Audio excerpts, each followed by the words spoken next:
So as I get home from working my job in fast food, smelling like a greasy chud, it got me thinking about my finances and my money situation. And honestly, when it comes down to it, the art of slow stacking in my 20s. Everyone knows that fast food jobs are pretty much seen as like an easy summer type job that typically is housed by like teenagers or people in their early 20s. I fall within the second category, but it is also one of those jobs that is not really consistent unless you are something like a supervisor, a shift lead, or someone basically who is not just a regular employee. But for the rest of us, it's typically just between like having 4 to 8 hours a week. My case is working bare minimum of 4 hours a week, and that's all I get, unless somebody calls off and I can cover the shift for them and make a little extra money on my end. Regardless, it is pretty much slow stacking. Now, this is not necessarily a bad thing because at the end of the day, any money is good money, and especially if you put it to use in like a high yield savings account, in a regular checkings account, or if you're a little more smart with it, putting it in like a Roth IRA or a brokerage account, S&P 500, things like that. Now, yes, you can also be a little risky with it and spend it all on gambling or prediction markets. And, maybe you'll make an extra profit here and there, but you will also be more likely to lose it and then start from zero. I do enjoy slow stacking my money. I do enjoy seeing it grow bit by bit, week by week, each time I get paid. But it also helps me, reflect on my spending habits and not wanting to spend over what I can actually afford. Majority of the time, I am spending on my credit cards throughout the month. And I know what you're thinking. People and credit cards are irresponsible, but not me. I am very responsible. I promise you 100%, no doubt about it. And that's not even a joke. Like, really, I do not spend more than I can afford. And I would say I'm a pretty frugal person. I really try to buy the cheapest things. I try to buy meals and plan meals for the week that'll last me that aren't, super expensive. But that's not to say that I don't enjoy, spending a little more over budgets from time to time, whether it's with my girlfriend or my family or friends.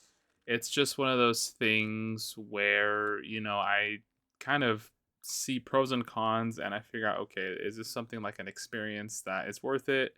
Or like a restaurant, so things like that, I'm more willing to pay for it because I know I'm gonna have a great time, as opposed to spending a lot like on clothes or shoes and things like that. I'm not the type to actually spend a lot on materialistic things. I have collected a lot of video game things, physical media. Shout out physical media, by the way. Fuck PlayStation. But at the same time, I, wait a couple years for them to be discounted. I buy them used on eBay, GameStop on occasion if they have a good deal. I really try to maximize the money that I have as best as possible. I think you should definitely treat yourself from time to time, treat your family, treat your friends from time to time. Don't limit yourself from one time experiences, but also if you can limit materialistic purchases, definitely do that, and you will see a difference in your financial situation. And sometimes when I feel bad about my financial situation, I kind of sit down and think about and actually talk to other people in my age range. And I realize that they are actually way worse off than I am. Like, the only debt that I carry is from my credit cards, but even then, it's something that I pay off every month. So it really isn't debt that is carried, or it's not. I don't really consider it to be debt in all honesty. It's just what I spent accumulated over the month. I pay it off and we're back to zero. But some people treat credit cards like, like an all in one solution to pay, and then they pay the minimum payments, interests come in, and they're just stuck in a loophole that I'm sure the credit card companies are glad that you fell for. Now, I'm not stupid. I would say that I'm pretty financially savvy and sound, and I know the ins and outs of interest rates and things like that. So I spend within my budget. I know what I'm doing. I'll never have any debt issues unless there's like a medical bill, God forbid. I really hope not. I mean, I do not like hospitals to begin with, and having like a bill on top of that I think it would honestly break me. And it's not necessarily like something super complicated that you need to do. I know a lot of people kind of see the stock market, for example, and they're afraid of losing money. So then instead, they just kind of keep it in a checking account, or sometimes they keep it physically under a mattress or like in a safe or a piggy bank, things like that. And if that's you, I definitely recommend researching a little bit. I'm not a financial advisor, but what I can tell you is that the S&P 500 always recovers if you put, $5 a day, $20 a week, just even little bits here and there. It'll go a long way after, 5, 10 years, which, hopefully we all live those extra 5 to 10 years. But it's also going to happen without you even realizing it, just in the background. And another simple way, if you're not convinced, you're not going to be convinced, and you're still afraid of losing money, you don't want to lose any type of money, then I would say high yield savings accounts are the next best way to go. I personally keep all my money inside of a high yield savings account. I use Wealthfront at the moment. It is a very simple application, a very simple process to move everything. And in the case that I need to access it back in my main checking account, I can easily move it back. And in about like 5 minutes, it'll be there. And the great thing about keeping it in a high yield savings account is that depending on what the rate is for each individual account and company, I know Wealthfront right now, I believe, is about 3.3 APY. So basically, you make about 3.3% annual percentage yield. So, for example, if you hold $5,000 every month, you would most likely make about $12 to $13 automatically without doing anything.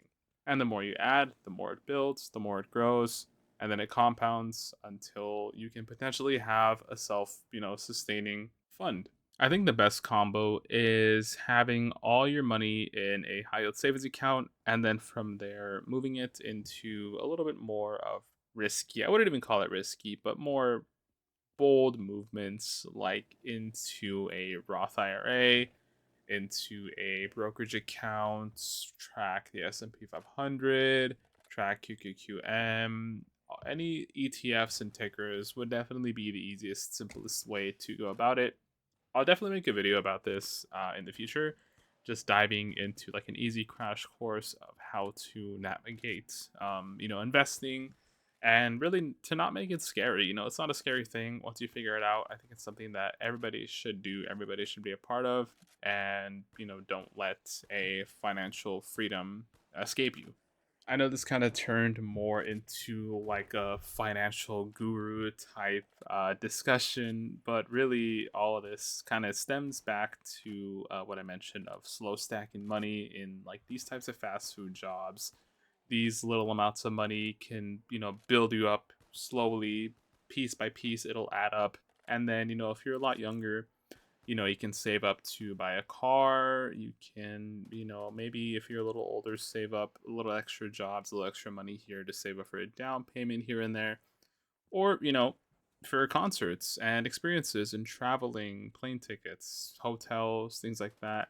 Being able to actually fund those experiences for yourself after, you know, saving it throughout time, it definitely feels rewarding in the end. Yeah, some jobs are better than others. Do I think smelling like, a greasy chud after working fast food is worth it? No, not really. I wish I wouldn't. And I wish that I could be in a cozy, air conditioned room. Likewise, would I want to be doing construction out in the hot sun right now of summer? Absolutely not. There's pros and cons, and I think you should find a middle ground where you can reliably earn money here and there while still being comfortable. Now, of course, if you want to start already slamming your way to the hardest, then, by going to these popular places like In-N-Out, Chick-fil-A, McDonald's, Cheesecake Factory, Olive Garden, these types of fast food restaurants that are known to have hundreds upon thousands of people visiting a day, you will definitely gain experience for the future, and you will be able to handle a lot of different things, but at the same time, it may cause burnout and it may cause you to lose your motivation, and you don't want that. So, definitely finding a good middle ground is the best way to go about it. Enjoy yourself, enjoy your life, eat some great food, drink some water, and I'll see you on the next one.